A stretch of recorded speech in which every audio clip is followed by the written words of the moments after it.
Tokyo Olympics నాకు చాలా పాఠాలు నేర్పిందని యువ షూటర్ మను భాకర్ అన్నారు.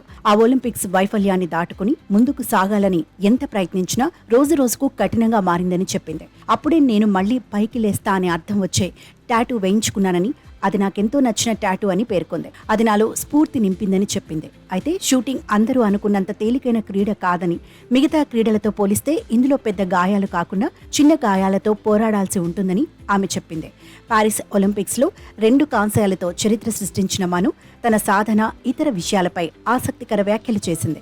సంగీతం అంటే చాలా ఇష్టమని, నేను ప్రయాణంలో ఉన్నప్పుడు ఎక్కువగా సంగీతం వింటానని వెల్లడించింది. కారు నేను నడుపుతున్నా సరే సంగీతం వినాల్సిందేనని, లేకుంటే ఓపిగ్గా నడపలేనని చెప్పింది. సంగీతం నన్ను ప్రశాంతంగా ఉంచుతుందని పేర్కొంది. నేను రోజు భగవద్గీత చదువుతానని, పడుకునే ముందు ఒక్క శ్లోకమైనా చదవటం 7-8 నుంచి అది అలవాటైందని తెలిపింది. నేను కర్మ సిద్ధాంతాన్ని నమ్ముతానని, మనం కష్టపడాలి, ఫలితం గురించి ఆలోచించకూడదనుకుంటానని మను చెప్పింది. అలాగే ధ్యానం చేస్తానని, ఒలింపిక్స్లో 3 ఈవెంట్లలో పోటీ పడటం నా మీద ఒత్తిడేమీ పెంచలేదని తెలిపింది.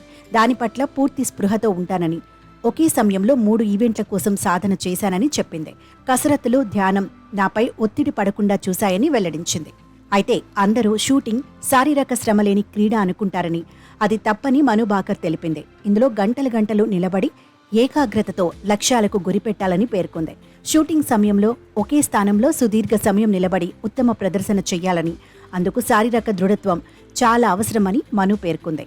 ఇందులో పెద్ద గాయాలు కావు, కానీ చిన్న చిన్న గాయాలు అవుతుంటాయని చెప్పింది. అవి కెరియర్ మీద తీవ్ర ప్రభావం చూపుతాయని వెల్లడించింది.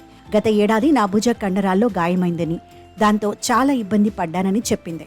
తర్వాత మోచేతి, మోకాలి, నడుం గాయాలు కూడా ఇబ్బంది పెట్టాయని మను భాకర్ వెల్లడించింది. ఇలాంటి చాలా విషయాలు శారీరక ఆరోగ్యం, మానసిక ఆరోగ్యం మీద ప్రభావం చూపుతాయని తెలిపింది. ఇక వినేష్ ఫోగట్ ఒక పోరాట యోధురాలని మను భాకర్ పేర్కొంది. ఆమె చాలా విషయాలతో పోరాడిందని, ఒలింపిక్స్లో 2 సార్లు విఫలమైన పట్టు వదల్లేదని తెలిపింది. ఆమెది వెనుతిరిగే మనస్తత్వం కాదని, తన అనర్హత విషయంలో సాంకేతిక అంశాలు, పరిస్థితుల గురించి నాకు తెలియదని చెప్పింది. కానీ వినేష్కు జరిగింది చూసి బాధపడ్డానని, ఆమె నా సోదరి లాంటిదని తెలిపింది. తనపై నాకెంతో గౌరవం ఉందని, ఏ స్థితిలోనూ పోరాటం ఆపకూడదనే విషయాన్ని వినేష్ ఫోగట్ నుంచే నేర్చుకున్నానని మను భాకర్ వెల్లడించింది.